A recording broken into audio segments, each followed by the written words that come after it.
माह मुबारक रमज़ान की इन मुबारक दिनों में और ख़ासकर इमाम हसन मुज्तबा अलैहिस्सलातु वस्सलाम की विलादत के मौके पर आपकी खिदमत में मुबारकबाद अर्ज़ करते हैं।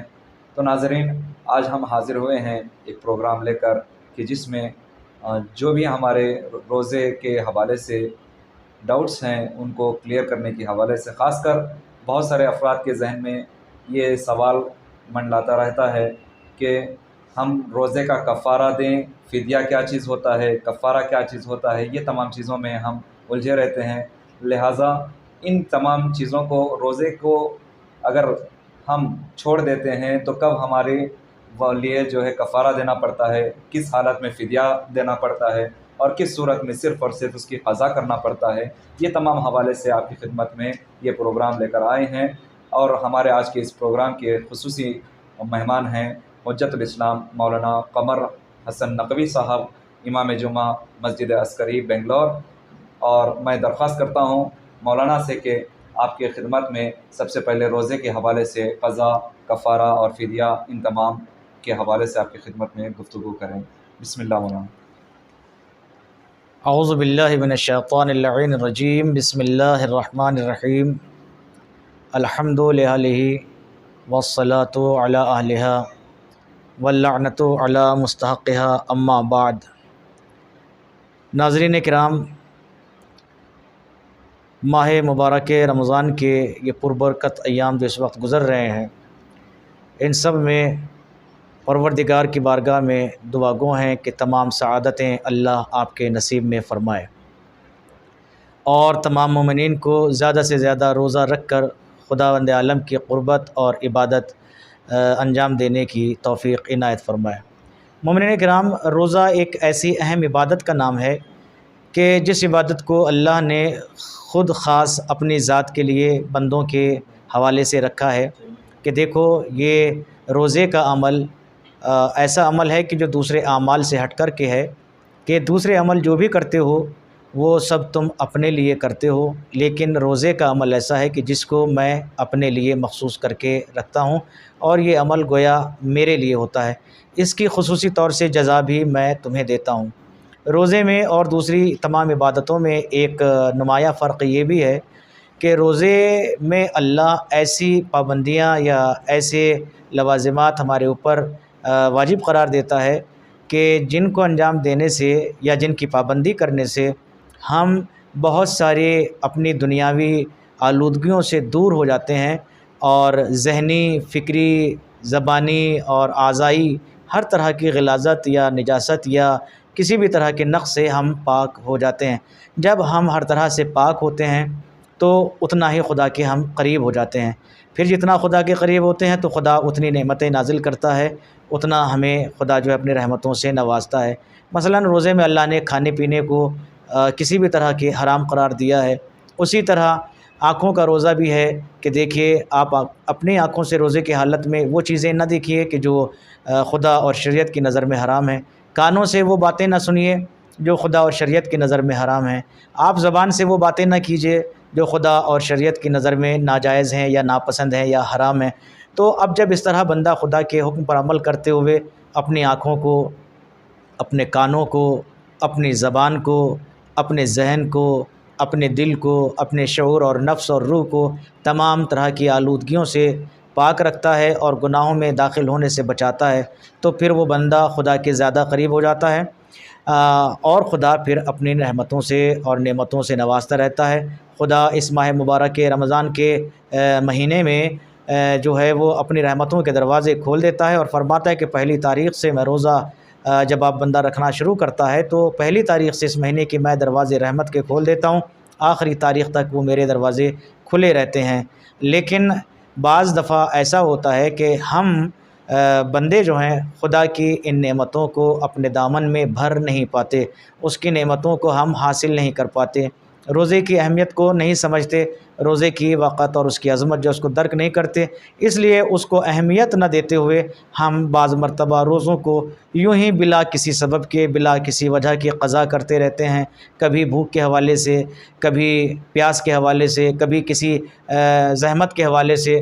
कि अरे काम करेंगे, दुकान पर जाएंगे, जॉब पर जाएंगे, ऑफिस में जाएंगे, वहाँ जाके ज़रा सा प्यास में तकलीफ़ होगी, भूख में तकलीफ़ होगी, तो ये सोच सोच के हम लोग रोज़ा रखना छोड़ देते हैं। तो नाज़रीन किराम, रोज़ा एक ऐसी नेमत है कि जिसके ज़रिए से खुदा अपनी रहमत आप पर नाजिल करने का बहाना तलाश करता है। लिहाजा ये हमें बदनसीब नहीं बनना चाहिए, हमें शक़ी नहीं बनना चाहिए, हमें रोज़े को हर हाल में पूरा करना चाहिए। अब ये रोज़े की एक अहमियत थी जो मैंने आपकी खिदमत में अर्ज़ की। अब असल जो चीज़ बयान करना हम चाहते हैं वो ये है कि बाज़ नौजवान बिलखुसूस और बुज़ुर्गान भी ये सवाल करते हैं कि फ़िदिया, हमने रोज़ा तर्क कर दिया, किसी वजह से हम बीमार थे, तो हमें क्या कफ़ारा देना है। तो नाज़रीन मोहतरम, आदमी जब बीमार होता है मसलन, या किसी उज़्र की वजह से, किसी ख़ास सबब की वजह से कि जो शरीयत ने जायज़ करार दिए हैं उनकी वजह से, या जहाँ जहाँ शरीयत ने इजाज़त दी है रोज़ा छोड़ने की और तर्क करने की, उन असबाब के ज़रिए से जब हम रोज़ा छोड़ते हैं तो फिर उस वक्त कफ़ारा नहीं दिया जाता है, उस वक्त फ़िदिया दिया जाता है। कफ़ारा उस वक्त दिया जाता है कि हमारे पास कोई रीज़न नहीं, कोई काज नहीं, कोई वजह सबब नहीं है रोज़ा छोड़ने की, हम तंदुरुस्त हैं, हम सेहतमंद हैं, थोड़ी मोड़ी प्यास का हमें एहसास होता है, थोड़ी मोड़ी भूख लगती है, मगर हम रोज़ा छोड़ देते हैं बग़ैर किसी सबब के, तो उस वक्त क़ज़ा भी है और कफ़ारा भी है। कफ़ारे में और क़ज़ा में, माफ़ कीजिए, कफ़ारे में और फ़िदिये में यूँ फ़र्क समझिए कि कफ़ारा नाम है पनिशमेंट का और रोज़ा नाम है, माफ़ कीजिए, फ़िदिया नाम है रोज़े के मुतबादिल यानी अल्टरनेट का। आप रोज़ा छोड़ते हैं बग़ैर किसी सबब के तो अल्लाह नाराज़ होता है, अल्लाह ने उसके लिए आपको पनिशमेंट के तौर पर कफ़ारा देने को कहा है। उसमें यह है कि आप बग़ैर किसी सबब के जब रोज़ा छोड़ते हैं तो उसके बदले में अल्लाह ने पनिशमेंट के तौर पर यह रखा है कि या तो 60 मिस्किनों को खाना खिलाएँ पेट भर करके, या 60 रोज़े रखें मुसलसल, या एक ग़ुलाम को आज़ाद करें। अब चूँकि आज के ज़माने में ग़ुलामी का कॉन्सेप्ट बिल्कुल ख़त्म हो गया है, दो ही ऑप्शन हमारे पास बचते हैं, या 60 मिस्किनों को खाना खिलाएं या 60 रोज़े रखें। तो अब जो आदमी एक रोज़ा नहीं रख सका तो वो 60 रोज़े कैसे रखेगा। तो अब एक ऑप्शन जो आसान है हमारे लिए वो ये बचता है कि हम 60 मिस्किनों को खाना खिलाएं। यह है कफ़ारा। कफ़ारा क्यों है? एक पनिशमेंट जो आपने बग़ैर किसी सबब के रोज़ा छोड़ा है। आइए फ़िदिया। फ़िदिया क्या किसे कहते हैं? फ़िदिया, आप मसलन बीमार हो गए या कोई ऐसी चीज़ की जिसकी वजह से आप रोज़ा नहीं रख सकते, आपके बदन में, आपके जिस्म में इस तरह का कोई ऐसी उलझन या पेचीदगी पैदा हो रही है कि जिसकी वजह से रोज़ा रखने में आपको जिस्मानी नुकसान हो रहा है। तो अब डॉक्टर कहता है या आप ख़ुद अपने आप महसूस करते हैं कि हम रोज़ा रखेंगे तो ज़्यादा बीमार हो जाएंगे, तो ऐसी सूरत में जब आप बीमारी की वजह से रोज़ा छोड़ देते हैं और आपकी वो बीमारी अगले रमज़ानुल मुबारक तक यानी अगले साल तक वो ठीक नहीं होती है और आप रोज़ा रखने के काबिल नहीं हो पाते, उतने तंदुरुस्त नहीं हो पाते, तो फिर चूँकि अल्लाह बड़ा रहीम है, वो ये चाहता है कि रोज़े का जो सवाब आपको अल्लाह देना चाहता था और आप वो बीमारी की वजह से हासिल नहीं कर पाए, तो अल्लाह उस सवाब को एक अल्टरनेट आपको बताता है कि आप फ़िदिया दे दो, एक रोज़े के बदले फ़िदिया दे दो, तो अल्लाह आपको वही सवाब देगा जो रोज़ा रखने का सवाब होता है। वो फ़िदिया ये है कि आप 750 ग्राम 750 ग्राम आप गल्ला, आटा, गेहूँ, चावल, जो भी आपके ग़िज़ा में ज़्यादा चलता है उसको आप दें किसी फ़कीर, किसी मुस्तहक़ को, ज़रूरतमंद को। अब ये ज़रूरतमंद ज़रूरी नहीं है कि जो सड़क पर भीख मांगने वाला फ़कीर हो वही नज़र आए आपको उसी को दें, नहीं, आपके पड़ोसी में, आपके क़राबतदारों में, आपके रिश्तेदारों में अगर कोई ज़रूरतमंद है तो आप उसको अपना ये फ़िदिया पहले दें, अव्वलियत उसको दें ताकि उसके हालात दुरुस्त हो सकें। बस कफ़ारे में और फ़िदिये में फ़र्क ये है कि कफ़ारा एक पनिशमेंट है और फ़िदिया एक आपके रोज़े का अल्टरनेट है, उसका मुतबादिल है। रोज़ा नहीं रख पाए तो आपको ताकि वही सवाब मिल जाए तो आप फ़िदिया दे दें। अब बाज़ लोग यहाँ पर ये अब जहन में एक बात आई, सवाल ये करते हैं कि यूँ खुदा बंदों पर जबर कर रहा है कि अगर वो रोज़ा नहीं रख रहे हैं तो इतनी सख्त सज़ा कि एक रोज़े के बदले में वो 60 मिस्किनों को खाना खिलाना पड़ता है या 60 रोज़े हमें लगातार रखना पड़ते। तो अज़ीज़ाने नाज़रीन, ये अल्लाह की एक रहमत है, ये अल्लाह की तरफ से सख्ती नहीं है। ज़रा सा हमें गौर करने की ज़रूरत है, हमें गौर करना चाहिए। कफ़ारा सख्ती नहीं, कफ़ारा अज़ाब नहीं, पनिशमेंट ज़रूर है, मगर पनिशमेंट इसलिए है कि खुदा ये चाहता है, इसमें भी उसकी रहमत पोशीदा है। वो ये चाहता है कि मेरे बंदे ने जो मेरी नाफरमानी की है और जानबूझकर रोज़ा नहीं रखा है, मेरे हुक्म की मुखालफत की और सरताबी की है, लिहाजा मेरे हुक्म की मुखालफत करके वो क़यामत के रोज़ सख्त अज़ाब का मुस्तहक़ हो गया है। और खुदा चाहता है कि चूँकि क़यामत का अज़ाब बहुत सख्त होगा, उसकी रहमत चाहती है कि क़यामत के अज़ाब से अपने बंदों को बचा ले, इसलिए वो हमें फिर एक और अल्टरनेट देती है कुदरत कि हम कफ़ारा दे दें। यहाँ ये थोड़ी सी हम एक कुल्फ़त, एक तकलीफ़, ये ज़हमत बर्दाश्त कर लें कि 60 रोज़े रख लें, या थोड़ी सी जेब हमारी ढीली हो जाए कि हम 60 मिस्किनों को खाना खिला दें, तो इससे क्या होगा कि हम आखिरत के सख्त अज़ाब से महफूज हो जाएंगे। नाज़रीन किराम, ये कफ़ारे और फ़िदिये के हवाले से आपकी खिदमत में ये बातें पेश करना मकसूद थी जो मैंने अभी आपकी खिदमत में रखी। और अब आपसे ये गुजारिश है कि अभी प्रोग्राम ख़त्म हुआ चाहता है, हम आपसे खुदा हाफ़िज़ी करेंगे इस पैगाम के साथ कि अभी 2 मिनट हम आपकी खिदमत में और हाज़िर हैं। उस दौरान अगर आप के जहन में कोई सवाल रोज़े के हवाले से, कफ़ारे के हवाले से, फ़िदिया के हवाले से, या किसी और हवाले से शरई और दीनी उमूर में आपको कोई मसाइल दरपेश हैं, तो आप 2 मिनट के लिए जो आपकी स्क्रीन पर नंबर दिया गया है उस नंबर पर कॉल करके आप वो मसाइल दरियाफ़्त कर सकते हैं। हम 2 मिनट तक अभी आपकी खिदमत में हाज़िर हैं। वस्सलामु अलैकुम व रहमतुल्लाहि व बरकातुहू। माशाअल्लाह, जज़ाकल्लाह मौलाना। यकीनन सामीन, आपकी खिदमत में मौलाना ने बेहतरीन तरीके से और आसान लफ्ज़ों में आपकी खिदमत में फ़िदिया और कफ़ारा क्या होता है और किस हालत में अदा किया जाता है और किसको दिया जाता है, ये तमाम चीज़ों को खुलासतन आपकी खिदमत में आसानी से बयान किया गया है। इसके बावजूद आपके ज़हनों में कोई सवाल है तो आप आसानी के साथ नंबर यहाँ पर हमारे स्क्रीन में शो हो रहा है, उस नंबर पे कॉल करें और सवालात अगर हैं तो आप कर सकते हैं। इंशाअल्लाह जवाबात आपकी खिदमत में देंगे।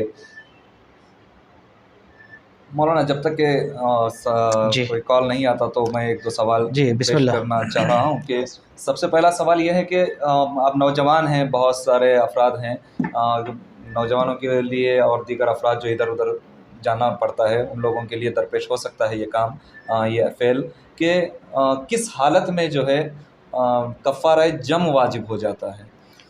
कफ़ारा जम जो है जब वाजिब हो जाता है तो अब ग़ुलाम की सूरत नहीं है, तो इसका कुछ है तो आप जो है वज़ाहत के साथ अब बयान देखिए, करेंगे। कफ़ारा जम का मतलब ये कि तीनों कफ़ारे वाजिब हो जाते हैं। बाज़ फ़ुक़हा के नज़रिए के मुताबिक बाज़ चीज़ों से अगर आप रोज़ा इफ़्तार करते हैं, यानी रोज़ा तोड़ लेते हैं, उसमें कुछ चीज़ें ऐसी हैं कि जिनकी वजह से तीनों कफ़ारे वाजिब हो सकते हैं। लेकिन वो क़दीम फ़ुक़हा के नज़रिए में है। अभी मैं आयतुल्लाह सिस्तानी के मसाइल का मुतालिया कर रहा था अभी 1-2 रोज़ पहले, तो उनके यहाँ कफ़ारे की तकरार भी नहीं है, कफ़ारे का जम भी नहीं है।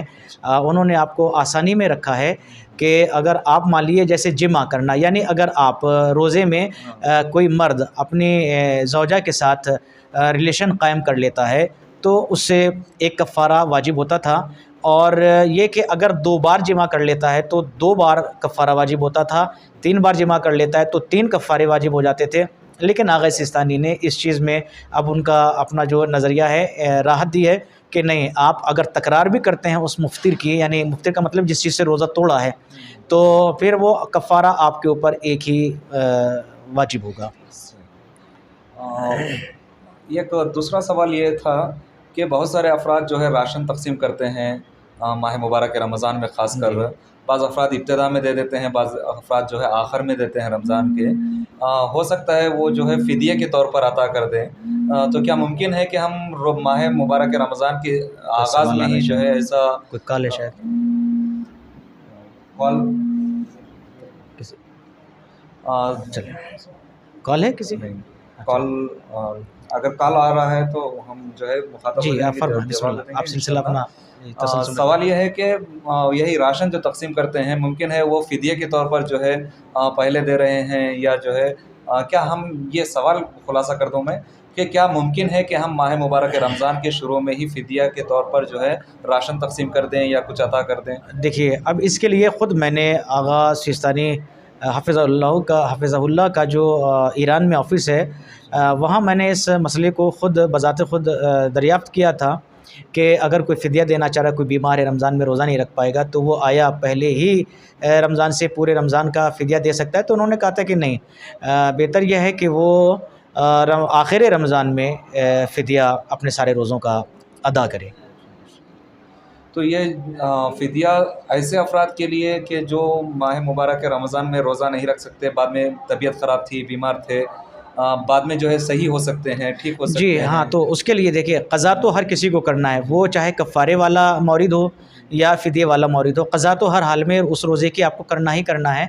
लेकिन ये जो लोग बीमार हैं, बीमार लोगों के लिए ये है कि अगर वो रमज़ानुल मुबारक के बाद, माह मुबारक के बाद तंदुरुस्त हो जाते हैं अगले रमज़ान से पहले किसी भी महीने में, तो उनके ऊपर सिर्फ़ क़ज़ा वाजिब है, फ़िदिया वाजिब नहीं है। हाँ, फ़िदिया उस सूरत में वाजिब है कि जब आखिर रमज़ानुल मुबारक तक, यानी अगले आइंदा रमज़ानुल मुबारक तक वो तंदुरुस्त ना हो और क़ज़ा करने की सकत उनके अंदर पैदा ना हो, तो वो फ़िदिया दे सकते हैं। नाज़रीन, ये कुछ सवालात थे आपकी खिदमत में, जवाबात भी मौलाना ने बेहतरीन तरीके से दिया है। कॉल भी जो है नहीं आया है, तो हम अपने